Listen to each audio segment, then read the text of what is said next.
مولا صلی وسلم دائما ابدا علی حبیبک خیر خلق کلہم بلغ العلا بکمالہ کشف الدجا بجمالہ حسنت جمیع خصالہ۔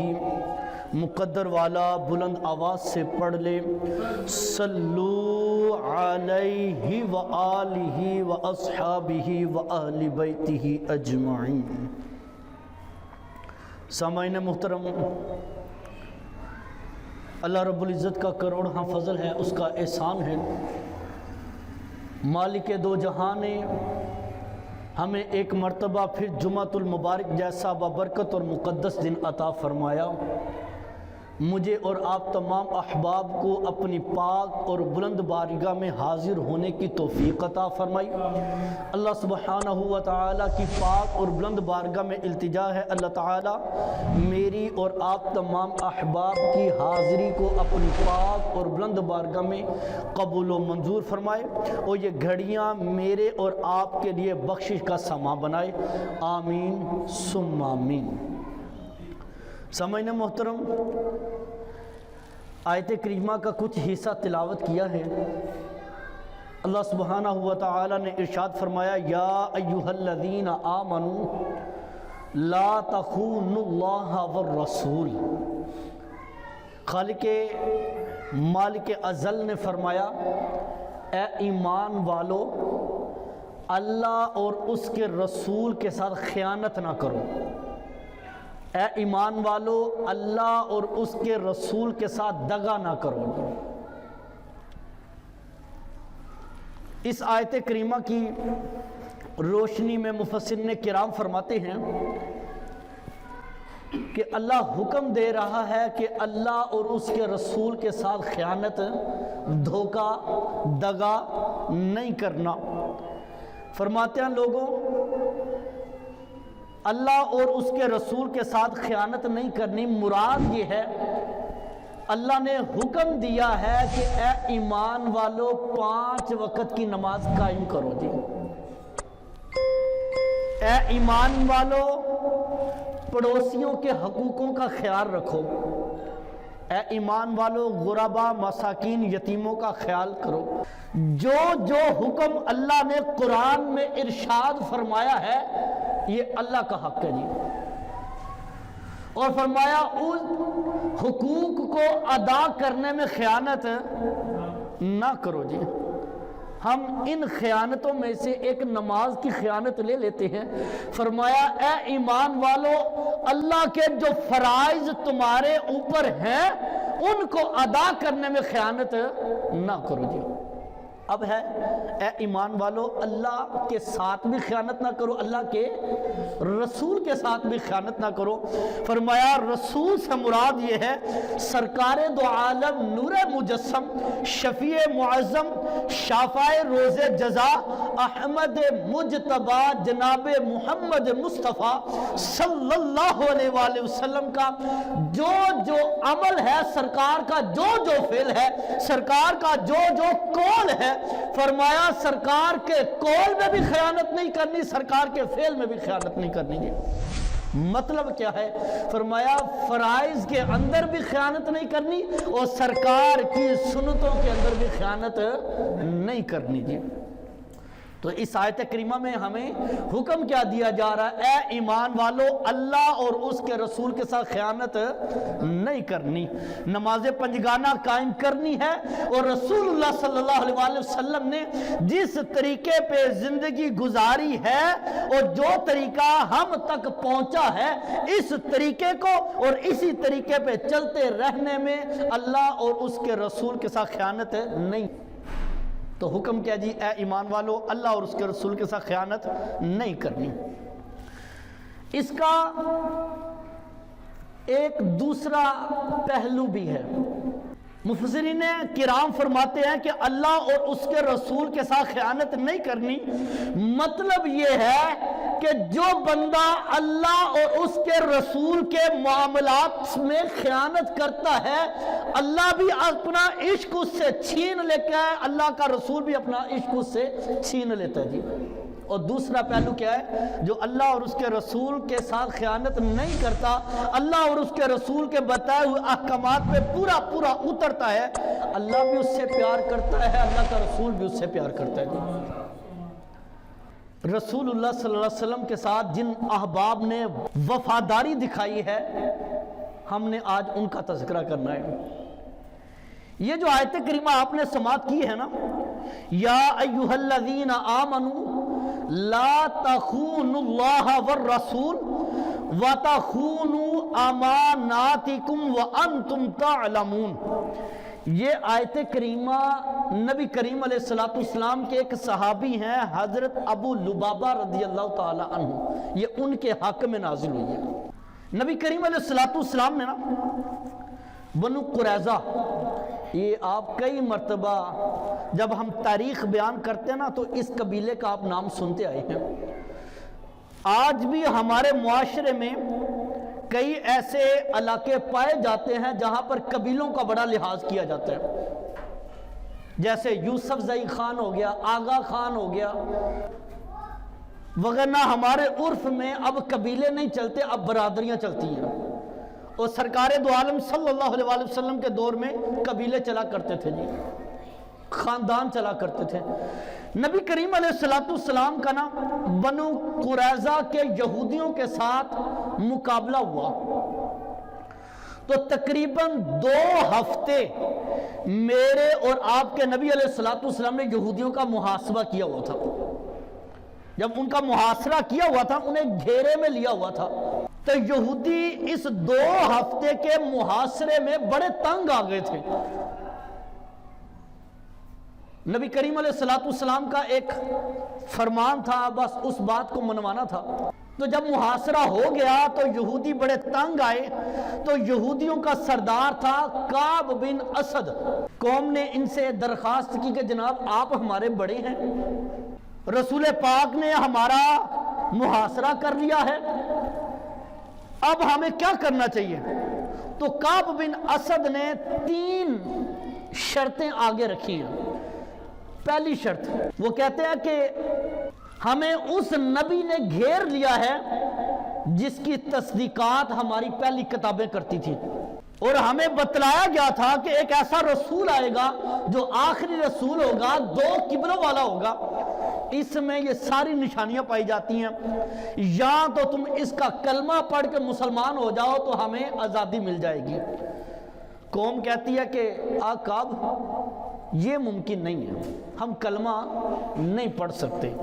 پھر کعب بن اسد جو سردار تھا یہودیوں کا، وہ کہنے لگا پھر دوسری شرط یہ ہے، یا دوسرا کام ہم یہ کر لیتے ہیں کہ ہم اپنی بیویوں کو بھی قتل کر دیتے ہیں، اپنے بچوں کو بھی قتل کر دیتے ہیں، اور پھر ہم صحابہ اور محمد کے مقابلے میں جنگ میں آ جاتے ہیں۔ تو یہودی جو گروہ تھا وہ کہنے لگے کہ اے سردار، بیوی بچوں کے بغیر بھی کوئی زندگی ہوتی ہے؟ دیکھیں ہمارا جینا ہی بیوی بچوں کے ساتھ ہے جی۔ تو کعب بن اسد کہنے لگے کہ اگر تو تم نے جنگ بھی نہیں کرنی تو پھر آخری حل یہ ہے، ان سے صلح کر لیتے ہیں، صلح کریں گے نا تو ہو سکتا ہے ہمیں آزادی مل جائے۔ اس بات کو پر سارے متفق ہو گئے کہ رسول پاک کے ساتھ کیا کر لیں جی؟ صلح کر لیں۔ پیغام پہنچا، نبی کریم علیہ السلام کے صحابی ہیں حضرت سعد بن معاذ رضی اللہ تعالی عنہ، سرکار نے اپنا وکیل حضرت سعد کو بنا دیا کہ اے سعد تم یہودیوں کے پاس چلے جاؤ، جو فیصلہ سعد کر دیں وہی فیصلہ سمجھو محمد کا ہو گیا ہے۔ حضرت سعد جب یہودیوں کے پاس گئے نا تو انہوں نے فوراً کہہ دیا کہ ہمیں سعد منظور نہیں ہے اور نہ ہی ہمیں سعد کا فیصلہ منظور ہے، ایسا کریں کوئی ہماری برادری والا، ہمارے قبیلے والا بندہ اس کو پیش کر دیں۔ تو سرکار علیہ السلام فرمایا کس کو پیش کروں؟ تو یہودی کہنے لگے ابو لبابہ کو ہمارے پاس بھیج دیں۔ کیوں؟ ابو لبابہ کے تعلقات ہمارے ساتھ اچھے ہیں۔ جب حضرت ابو لبابہ یہودیوں کے گروہ میں شامل ہوئے نا، ان کے پاس گئے، انہوں نے مشورہ مانگا، اے ابو لبابہ ہم تجھ سے مشورہ چاہتے ہیں کیونکہ تیرے تعلقات ہمارے ساتھ اچھے ہیں، ہمیں مشورہ دے، ہم محمد عربی کے ساتھ جنگ کریں یا محمد عربی کے ساتھ صلح کر لیں، کیونکہ جنگ ہم کر نہیں سکتے، آگے 2 ہفتوں سے ہمیں گھیرا ہوا ہے۔ جنگ کرنے کی صورت یہ ہے ہم اپنے بیویوں کو بھی قتل کر دیں، اپنے بچوں کو بھی قتل کر دیں، تاکہ جب ہم جنگ کرنے میدان میں اترے تو ہمیں پیچھے کا خیال نہ ہو کہ پیچھے ہمارے بیوی بچے ہیں۔ یہ بات ٹھیک رہے گی یا ہم صلح والی بات ٹھیک رہے گی؟ تو حضرت ابو لبابہ نے نا گردن پر ہاتھ رکھا، ہاتھ رکھنے کے بعد اشارہ کیا ایسے کا، مشورہ مانگا نا کہ اگر ہم سعد بن معاذ کی بات کو منظور کرتے ہیں تو کیا فیصلہ ہوگا؟ تو حضرت ابو لبابہ کہتے ہیں کہ سعد کا فیصلہ یہ ہے کہ تمہاری گردنیں کاٹ دی جائیں۔ تو اگر سعد کے فیصلے پہ تم خوش ہوتے ہو تو کیوں اپنی گردنوں کو کٹواتے ہو؟ بس جب یہ بات کی نا تو آپ فرماتے ہیں میرے پاؤں کے نیچے سے زمین ہلی، مجھے اللہ کا فرمان یاد آ گیا کہ اللہ اور اس کے رسول کے ساتھ خیانت نہیں کرنی، اور جو رسول اللہ صلی اللہ علیہ وسلم کی خفیہ تدبیر تھی میں نے اس کو ظاہر کر دیا جی۔ بس اس بات کو حضرت لبابہ نے اپنے سینے سے لگایا، وہاں سے دوڑ گئے اور جا کر اپنے آپ کو مسجد نبوی کے ستون کے ساتھ اپنی بیوی کو کہا مجھے باندھ دو، میری یہ سزا ہے، اور میں اللہ کی قسم کھا کے کہتا ہوں جب تک اللہ مجھے معاف نہ کر دے تب تک میں اپنے آپ کو نہیں کھولوں گا۔ کیوں جی؟ میں نے اللہ اور اس کے رسول کے معاملے میں کیا کیا جی؟ خیانت کی ہے۔ دیکھیں نا، جب کوئی کسی کو رازدار بناتا ہے نا تو وہ کیا سمجھ کے بناتا ہے؟ وہ یہ سمجھتا ہے کہ یار یہ میرا ایسا رازدان ہے، یہ مر سکتا ہے میرے راز نہیں کھول سکتا جی، یہ مر سکتا ہے لیکن مجھ سے بے وفائی نہیں کر سکتا، میرے راز فاش نہیں کر سکتا۔ تو حضرت ابو لبابہ سے جو سرکار کا راز تھا نا وہ فاش ہو گیا، خیانت ہو گئی۔ اب سرکار کا یہ راز تھا یا نہیں تھا یہ اللہ بہتر جانتا اور رسول پاک بہتر جانتے ہیں ان کے دل میں کیا تھا جی۔ آپ نے اپنے آپ کو مسجد کے ستون کے ساتھ باندھا، بیوی نے آپ کو باندھ دیا، لیکن جب نماز کا وقت ہوتا تھا نا وہ کھول دیتی، آپ نماز پڑھتے روتے رہتے، اللہ سے معافی مانگتے اللہ میں نے تیرے اور تیرے محبوب کے خلاف خیانت کر دیا جی، مجھے معاف کر دے۔ پھر آپ کو دوبارہ باندھ دیا جاتا، قسم اٹھا لی جب تک اللہ بھی معاف نہیں کرے گا، اللہ کا رسول بھی معاف نہیں کرے گا، نہ میں کچھ کھاؤں گا نہ میں کچھ پیوں گا جی۔ اللہ تعالیٰ کی کرنی ایسی ہوئی، وقت گزرا، صحابہ نے خبر دے دی یا رسول اللہ صلی اللہ علیہ وسلم ابو لبابہ ہے نا جن کو آپ نے یہودیوں کے لیے بھیجا تھا، حضور وہ تو مسجد میں ایک ستون کے ساتھ بندھے ہوئے ہیں اور ان کی بہت بری حالت ہو چکی ہے۔ کریم آقا علیہ السلام نے فرمایا کیا ہوا؟ کہا حضور وہ یہودیوں کے پاس گیا اور جو ہماری منشا تھی وہ یہودیوں کے سامنے کھول دی، اور ابو لبابہ کو لگتا ہے میں نے رسول اللہ صلی اللہ علیہ وسلم کے ساتھ بے وفائی کر دی ہے۔ اس سزا کو انہوں نے اپنے آپ پر لازم کر لیا کہ میں نے رسول اللہ کے ساتھ بے وفائی کی ہے، اب وہ اپنے آپ کو سزا دے رہے ہیں جی۔ تو نبی کریم علیہ السلام فرمایا کاش ابو لبابہ میرے پاس آ جاتا نا تو میں دعا کے لیے ہاتھ اٹھاتا تو اللہ نے ابو لبابہ کو معاف کر دینا تھا، لیکن ابو لبابہ نے اپنے لیے خود سزا منتخب کی ہے۔ اب اللہ جانے اور ابو لبابہ جانے جی۔ جب سرکار نے یہ بات کی نا ادھر ابو لبابہ کی حالت اتنی بری ہو گئی، یار کوئی پیاسا بھوکا کتنے دن رہ سکتا ہے، اتنی بری حالت ہوئی کہ آپ بے ہوش ہو گئے۔ جب بے ہوش ہوئے تو اللہ کا قرآن نازل ہوا، نبی پاک علیہ السلام کے پاس یہ آیت کریمہ آئی، یا ایھا الذین آمنوا لا تخونوا اللہ والرسول، اے ایمان والو اللہ اور اس کے رسول کے ساتھ خیانت نہیں کرنی۔ پھر مزید آگے اترتی چلی گئی، فرمایا اے میرے حبیب ابو لبابہ کو آزاد کر دے، ہم نے ابو لبابہ کو معاف کر دیا ہوا جی۔ کریم آقا علیہ السلام نے صحابہ کو خوشخبری سنائی کہ اللہ تعالیٰ نے ابو لبابہ کو معاف کر دیا، تم لوگ ابو لبابہ کے پاس جاؤ اسے یہ خوشخبری سنا دو۔ جب صحابہ کرام رضوان اللہ تعالیٰ علیہم اجمعین ابو لبابہ کے پاس گئے نا تو خوشخبری سنائی کہ اے ابو لبابہ اللہ نے تجھے معاف کر دیا جی، تو آج سے آزاد ہے۔ تو ابو لبابہ نے پھر قسم اٹھا لی، فرمایا یہ تو اللہ نے معاف کیا نا، اور اللہ فرماتا ہے اے ایمان والو اللہ کے ساتھ بھی خیانت نہیں کرنی، اللہ کے رسول کے ساتھ بھی خیانت نہیں کرنی، اللہ نے تو معاف کر دیا ہے، رسول اللہ کی بھی خیانت ہوئی ہے، اب جب تک رسول اللہ مجھے نہیں کھولیں گے تب تک میں آزاد نہیں ہوں گا جی۔ یہ پیغام رسول اللہ صلی اللہ علیہ وسلم کو سنایا گیا، رسول پاک آئے اور آ کے حضرت ابو لبابہ کو کھولا اور پھر سرکار نے فرمایا ابو لبابہ میں نے بھی تجھے معاف کیا جی۔ میرے صاحبو اس پوری حدیث سے ایک چیز واضح ہے، صحابہ کرام کا اپنے آپ کو ایک غلطی پہ ستون کے ساتھ باندھ دینا اور خود سزا دینا، یہ اس بات کی گواہی ہے۔ صحابہ کرام فرماتے ہیں لوگوں دنیا کی مصیبت برداشت کر لو تو کر لو، نہ تو تم قبر کی مصیبت برداشت کر سکتے ہو، نہ حشر کی سزا برداشت کر سکتے ہو۔ تو فرمایا اللہ اور رسول کے ساتھ اگر کوئی خیانت ہو جاتی ہے تو اللہ اور اس کے رسول سے معافی مانگو، دنیا میں معافی مل گئی تو مل گئی، قبر اور حشر میں معافی نہیں ملنی جی۔ آج لے ان کی پناہ، آج مدد مانگ ان سے، پھر نہ مانیں گے قیامت میں اگر مان گیا۔ آج اگر اللہ اور اس کا رسول ہم سے خوش ہو جاتا ہے نا، یہ عشق ہے، اپنے سینے میں عشق کی شمع کو روشن کر کے رکھیں جی۔ ہم وقت جب بھی اللہ مجھے اور آپ کو عبادت کی توفیق دے دینا تو جو پیچھے گزر گیا اس کی معافی مانگتے رہنا چاہیے۔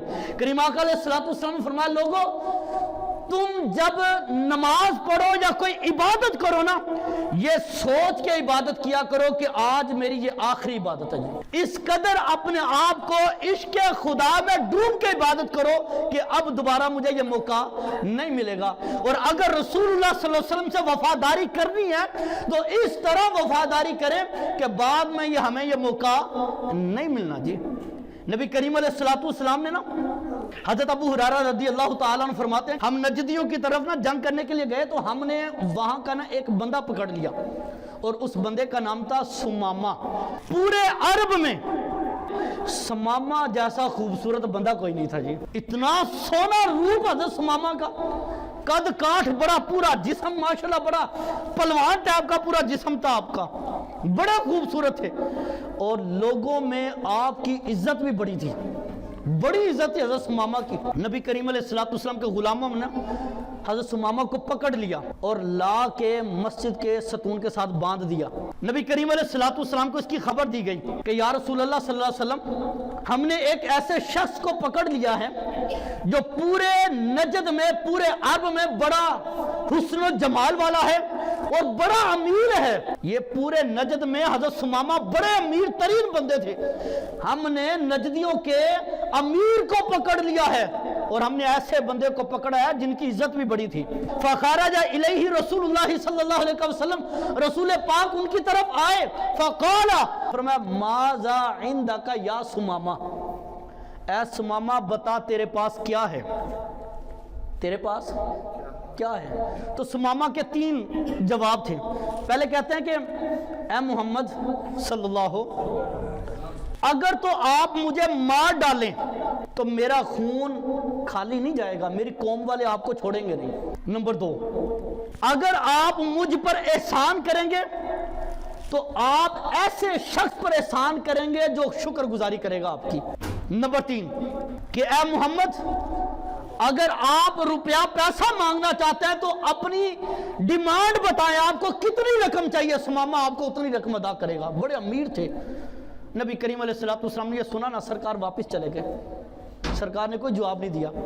سرکار اگلے دن پھر آئے، نبی کریم علیہ السلام نے فرمایا ماذا عندک یا سمامہ، اے سمامہ تیرے پاس کیا ہے؟ سمامہ نے پھر یہی کہا کہ اگر آپ احسان کریں گے تو مجھے احسان ماننے والا پائیں گے، اور اگر آپ مجھے مار ڈالیں گے تو میری قوم پھر آپ کے ساتھ جنگ کرے گی۔ اگر آپ مجھے ماریں گے تو آپ عزت والے بندے کو ماریں گے، قوم میری جنگ کرے گی آپ کے پاس۔ اور اگر آپ مجھ سے روپیہ پیسے کا مطالبہ کرتے ہیں تو مانگیں، جتنا مانگتے ہیں سمامہ آپ کو دے دے گا۔ سرکار نے سنا، سرکار واپس چلے گئے۔ تیسرے دن سرکار پھر آئے۔ صحابہ کرام رضوان اللہ تعالیٰ علیہم اجمعین فرماتے ہیں سرکار نے پھر یہی کہا ماذا عندک یا سمامہ، اے سمامہ تیرے پاس کیا ہے؟ سمامہ نے پھر وہی جواب دیا، کہا اگر احسان کرتے ہو تو شکر گزاری کروں گا، اگر قتل کرتے ہو تو میرا خون رائگا نہیں جائے گا، بدلہ ضرور لیا جائے گا، اور اگر مال چاہتے ہیں تو بتائیں کتنا مال چاہتے ہیں، میں سارا کا سارا آپ کو دے دوں گا۔ نبی کریم علیہ السلام یہاں پر اہل تصوف کہتے ہیں سرکار علیہ السلام نے سمامہ کو فرمایا ہوگا اے سمامہ ذرا میری طرف دیکھ کے بات کر۔ سمامہ نے اپنا چہرہ جھکایا ہوا تھا، اے سمامہ میری طرف دیکھ۔ سمامہ نے چہرہ نہیں اٹھایا۔ نبی کریم علیہ السلام فرمایا سمامہ میرا دین دیکھ کتنا نرمی والا دین ہے، 3 دن ہو گیا میں تجھے کچھ نہیں کہہ رہا، میں پوچھتا ہی جا رہا ہوں۔ سمامہ نے گردن نہیں اٹھائی۔ نبی کریم علیہ السلام نے فرمایا سمامہ میرا شہر دیکھ. سمامہ نے اپنی گردن نہیں اٹھائی. نبی کریم علیہ السلام جانے لگے نا تو سرکار علیہ السلام فقال رسول اللہ صلی اللہ علیہ وسلم, تو رسول پاک علیہ السلام نے فرمایا اطلقوا سمامہ, فرمایا سمامہ کو چھوڑ دو سمامہ کو. حضرت ابو ہریرہ رضی اللہ تعالیٰ فرماتا ہے کہ ہم نے سمامہ کو کھولا, جیسے ہی سمامہ کو کھولا نا سمامہ اپنی جگہ سے بھاگ گئے, باہر کی طرف دوڑے, لیکن ایک لمحے کے لیے رک گئے. یہ بڑی محبت کی بات ہے, کہتے ایک لمحے کے لیے رکے. پھر جب وقت آیا نا, جب مسلمان ہوئے تو ہم نے پوچھا کہ اے سمامہ آپ رکے کیوں تھے؟ کہتے ہیں کہ وہ جو رسول اللہ صلی اللہ علیہ وسلم نے فرمایا تھا نا سمامہ میری طرف دیکھ, تو میں رکا اس لیے ہوں کہ میرے دل میں خیال ہے کہ سمامہ ایک مرتبہ نظر اٹھا کے دیکھ ہی لیتا.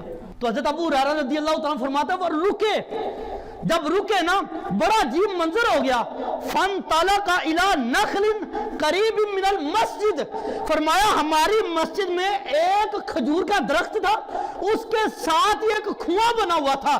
فرماتا فاغتسل, سمامہ نے وہاں سے پانی نکال کے غسل کرنا شروع کر دیا. جی غسل کرنا شروع کر دیا. جب غسل سے فارغ ہوئے نا ثم داخل مسجد, پھر حضرت سمامہ مسجد میں داخل ہو گئے. کہتے ہیں سرکار نے چھوڑ دیا, ہمیں تو یہ تھا بھاگ جائیں گے, لیکن نہیں, غسل کیا ثم داخل المسجد, پھر مسجد میں واپس آ گئے, مسجد میں داخل ہوئے اور کوئی بات نہیں کی. سرکار کے چہرے کی طرف دیکھ کے کہتے ہیں اشہد اللہ الہ الا اللہ و اشہد ان محمد رسول اللہ. کہتے ہیں یا رسول اللہ صلی اللہ علیہ وسلم, یہ سمامہ گواہی دیتا ہے کہ اللہ کے سوا کوئی عبادت کے لائق نہیں, اور آپ محمد صلی اللہ علیہ وسلم اللہ کے سچے رسول ہیں اور اس کے سچے بندے ہیں. فرماتے ہیں ہم حیران ہو گئے کہ یہ کیا بات ہو گئی. پھر حضرت سمامہ رضی اللہ تعالیٰ عنہ کلمہ پڑھ کے دائرہ اسلام میں داخل ہونا, پھر اپنا آپ بتاتے ہیں. کہتے ہیں یا محمد واللہ, اے محمد مجھے اللہ کی قسم ہے, ما کان علی الارض وجہ ابغض الی من وجہک, اے محمد مجھے اللہ کی قسم ہے کلمہ پڑھنے سے پہلے جتنا برا چہرہ مجھے آپ کا لگتا تھا نا کسی کا بھی لگتا تھا. جی لیکن فقد, پس جب مسلمان ہو گیا, اصبح وجہک احب الوجوہ کلھا الی, محبوب اللہ کی عزت کی قسم ہے کلمہ پڑھنے کے بعد جتنا محبوب چہرہ آپ کا لگتا ہے اب کسی کا بھی نہیں لگتا. جی پھر کہتا ہے واللہ یا محمد, مجھے اللہ کی قسم ہے اے محمد, ما کان من دین ابغض الی من دینک, کلمہ پڑھنے سے پہلے جتنا برا دین مجھے آپ کا لگتا تھا نا کسی کا بھی نہیں لگتا تھا. فاصبح دینک احب الدین کلہ الی, فرمایا اب کلمہ پڑھ کے مسلمان ہو گیا ہوں, جتنا محبوب دین مجھے آپ کا لگتا ہے اب کسی کا نہیں لگتا. پھر کہتے ہیں یا محمد واللہ, اے محمد مجھے اللہ کی قسم ہے, ما کانا من بالد ابغض الی من بالدک, جتنے شہروں میں سے گندا شہر مجھے آپ کا لگتا تھا نا کسی کا نہیں لگتا تھا, اب چونکہ میں کلمہ پڑھ گیا ہوں فاصبح بالدک احب البلاد کلھا الی, اب جتنا خوبصورت شہر آپ کا لگتا ہے نا کسی اور کا نہیں لگتا. جی حضرت سمامہ فرماتے ہیں میں واپس گیا, جب واپس گیا نا فلما قادم مکہ تھا, میں نے اپنے شہر مکہ میں قدم رکھا, قال لہو قائل, مجھے مکہ والے نے گھیر لیا اور گھیر کے مجھے کہنے لگے ایسا بہتا, کیا تو نے اپنا دین بدل دیا؟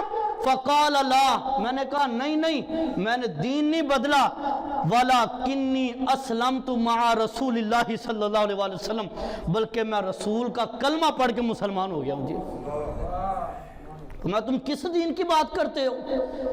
وہ دین جس دین نے پہلے ہی تمہیں کہہ دیا تھا کہ ایک رسول آئے گا, جب وہ آ جائے گا اس کی یہ نشانیاں ہوں گی, اس کے اوپر کلمہ پڑھ لینا, اور میں نے تو دیکھ کے کلمہ پڑھا. جی حضرت موسیٰ کی سیرت, ان کی تورات کو دیکھیں, حضرت عیسیٰ کو دیکھیں, سب نے گواہی دی ایک رسول آئے گا, رسول آئے گا, رسول آئے گا, یہ نشانیاں ہوں گی, کلمہ پڑھنا ہے, اس کی تبلیغ کرنی ہے, اس کا ساتھ دینا ہے. وہ اللہ کے بندے جب تک دیکھا نہیں تھا نا میں اس کے چہرے کو برا کہتا تھا، جب اسامہ نے ایک نظر اس پہ ڈال لی ہے اب اس جیسا محبوب چہرہ نظر ہی نہیں آتا۔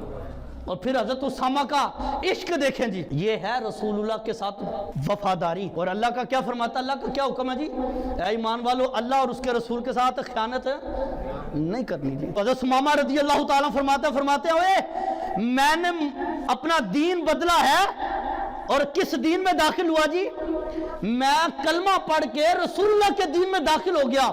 اور فرماتے ہیں والا واللہ، اور اتنا یاد رکھ لینا مجھے اللہ کی قسم ہے، لا یاتیکم من الیمامۃ حبۃ حنطۃ، فرمایا جس کسی نے بھی اب رسول اللہ کے ساتھ دشمنی کی، مجھے اللہ کی عزت کی قسم ہے میں یمامہ سے ایک دانہ، ایک گندم کا دانہ بھی تمہارے پاس نہیں آنے دوں گا، تمہیں بھوکا مار دوں گا اگر تم نے رسول اللہ کے ساتھ بے وفائی کی تو۔ اور فرماتے ہیں حتی یأذن فیہا رسول اللہ صلی اللہ علیہ وسلم، فرماتے ہیں جب تک مجھے اللہ کے رسول اجازت نہیں نہ دیں گے میں تمہارے پاس ایک دانہ بھی نہیں آنے دوں گا جی۔ اگر اللہ اور اس کے رسول کے ساتھ، اللہ کا تو معاملہ ایک الگ ہے نا، ہم بحیثیت مسلمان ہیں، ہمیں دنیا کے چکر نے اپنے دین سے دور کر دیا، ہم نے دنیا کی ضرورتیں، دنیا کی آزمائشوں نے اپنے رسول سے دور کر دیا۔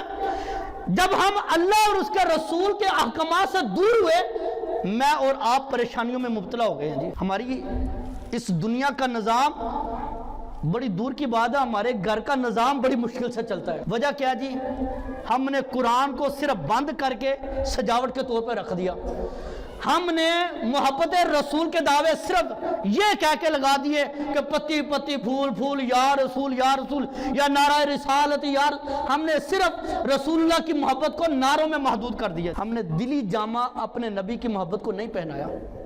عبادت کرتے ہیں نا، عبادت نماز پڑھتے ہیں، اللہ تعالیٰ کو ہماری نمازوں کی ضرورت نہیں ہے، اللہ تعالیٰ کو میرے اور آپ کے وضو کی ضرورت بھی نہیں ہے۔ اگر رب تعالیٰ نے یہ قیامت تک نمازوں کا سلسلہ جاری رکھا ہے، وضو کا سلسلہ جاری رکھا ہے، اللہ فقط اس میرے اور آپ کے وضو کرنے میں اپنے محبوب کی ادا کو دیکھتا ہے۔ اگر میں اور آپ وضو کرتے ہیں نا، ہم پہلے ہاتھ دھوتے ہیں، کیوں دھوتے ہیں؟ ہمارے نبی نے ایسا کیا ہے، اور اللہ صرف یہ دیکھتا ہے دیکھ میرا بندہ سردی میں ٹھنڈے پانی سے اپنے محبوب کی ادا کو ادا کر رہا ہے جی۔ ہم نماز پڑھتے ہیں، اللہ اکبر کہتے ہیں، اور جو تعریف رب کی رسول اللہ نے کر دی ہے نا، اس کے بعد تو کوئی رب کی تعریف کر ہی نہیں سکتا جی۔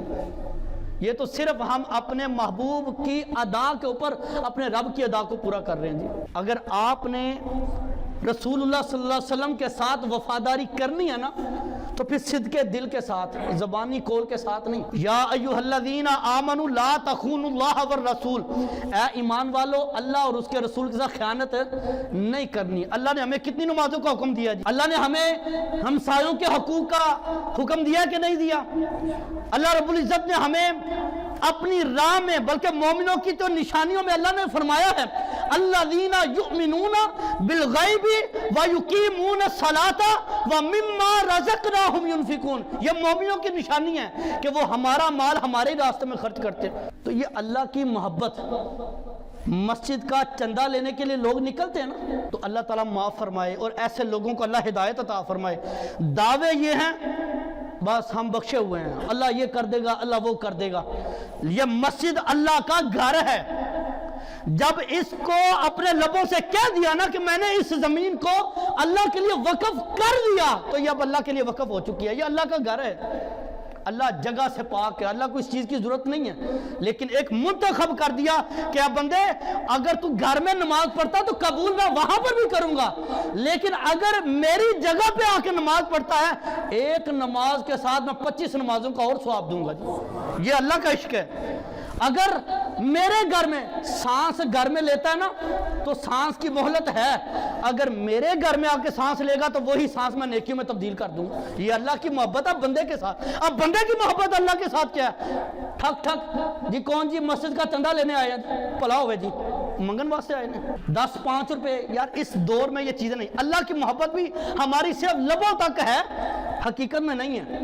اور رسولullah صلی اللہ علیہ وسلم کی خاطر کوئی غیر اغیار یہود و نصارہ اٹھ کے میرے اور آپ کے نبی کے اوپر بہتان باندھ دے، آپ کی توہین کر دے نا، تو ہم پتہ کیا کہتے ہیں؟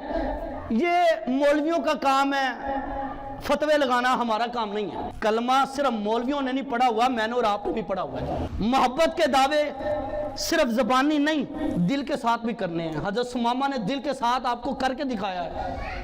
ایک نظر سرکار کے اوپر پڑی آؤ یار، میرا اور آپ کا شمار پتہ کس میں شامل ہوتا ہے؟ حضرت ثمامہ وہ ہیں جنہوں نے ایک نظر سرکار پہ ڈالی تو فوراً کہہ دیا اشہد ان لا الہ الا اللہ و اشہد ان محمد رسول اللہ، اور میرا اور آپ کا شمار اس میں ہوتا ہے۔ نبی کریم علیہ الصلوۃ والسلام فرمایا میرے صحابہ تمہارا بڑا درجہ ہے، تمہارا بڑا درجہ ہے، لیکن میرے صحابہ ایک بڑی اعلیٰ قوم آئے گی، تم تو مجھے دیکھ کے ایمان لائے ہو نا، ایک ایسی قوم آئے گی جنہوں نے مجھے دیکھا بھی نہیں ہوگا، میرے نام پہ قربان ہو جائیں گے جی۔ اور یار میرا اور آپ کا شمار اس میں ہوتا ہے۔ عشق اگر اللہ کے ساتھ کرنا ہے، نمازیں اگر پڑھنی ہے، یہ رب کے ساتھ عشق ہے۔ یقین جانت اہل تصوف کہتے ہیں اگر نماز جیسی اللہ عبادت نہ دیتا تو اللہ کی محبت میں عاشقوں کا سینہ پھٹ جاتا جی۔